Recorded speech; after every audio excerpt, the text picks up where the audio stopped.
In Memoriam. In Memoriam is one of the major poems of Tennyson and was occasioned by the death of the poet's dearest friend, Arthur H. Hallam, in 1833. Hallam was a blooming scholar who was cut down in the flower of youth. In Memoriam was evidently written in patches over a length of 17 years, during which Tennyson went on chiseling and polishing it.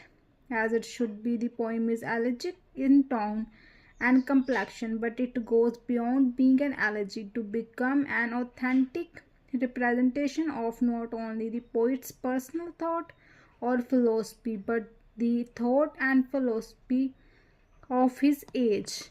Theme and structure.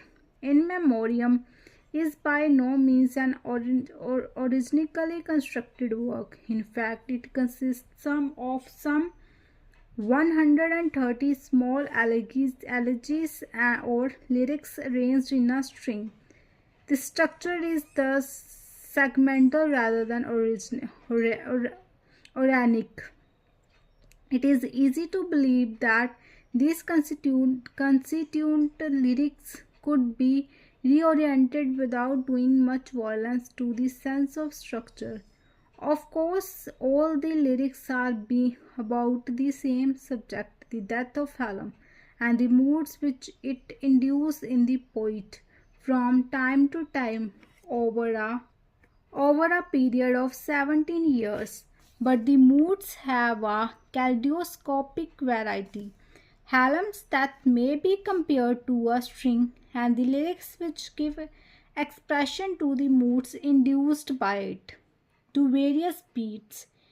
The string passes through every bed, but the order of the beats could be changed. The various lyrics of the poem, structurally speaking, are like the sonnets of the Elizabethan sonnet sequence. Such sonnets had mutual unity, but shifting them mutual order could not do much injury to the structure of the sequence. We can entirely agree with Hughes Walker, who observes these separate sections are like the sonnets independent poems as well as poets of one great poem, and it would be affectation to pretend that none could be omitted without leaving an applicable gap, and that the poem has an inner principle of unity.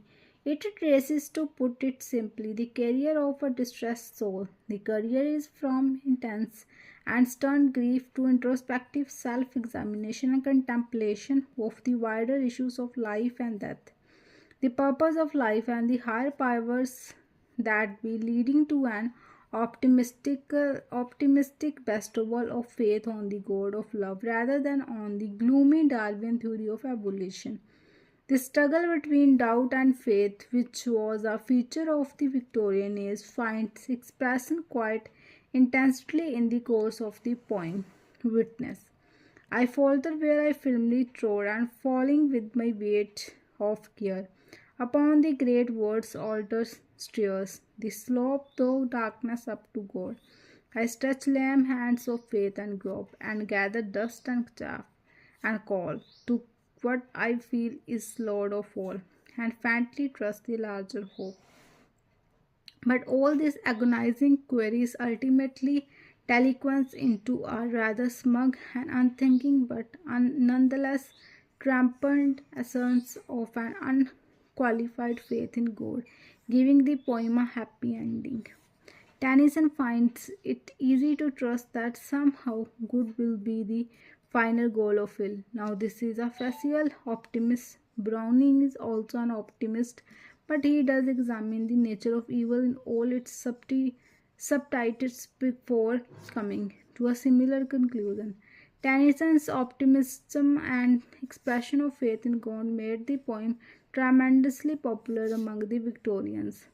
It provided many agitated minds a spiritual annoyed queen. Queen Victoria, too treasured in memoriam, and once told Tennyson that next to the Bible his poem was to to her the greatest source of comfort, criticism. Thus, the poem is not just a personal elegy recording the grief of the poet at the death of his dearest friend. For one thing, not about one half of its 3,000 lines concerns themselves with Hallam. The poem is rather a compendium of Victorian philosophy and a mirror of contemporary thinking, science, patriotism, religion, and 100 more themes of a particular interest of the to the age of Tennyson find a place in it.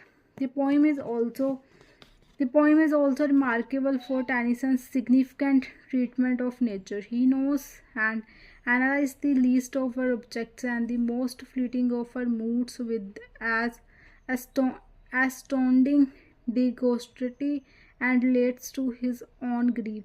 In this context, we may direct the attention of the reader to the stanzas portraying the calm of nature starting. Calm is the moan without a sound, calm as to suit a calmer grief, and only though the faded leaf, the chestnut pattering to the ground. The poem is written in quatrains using octosyllabic lines with the rhyme scheme ABBA. It was by no means a new measure, for when Johnson and Herbert had already employed it, but an excellent metricist as he was, Tennyson made it something unique. The lines usually follow the iambic movement, which by its slowness is eminently suitable as an allegoric measure, though some Victorian are also admitted when variations in the poet's mood demand them.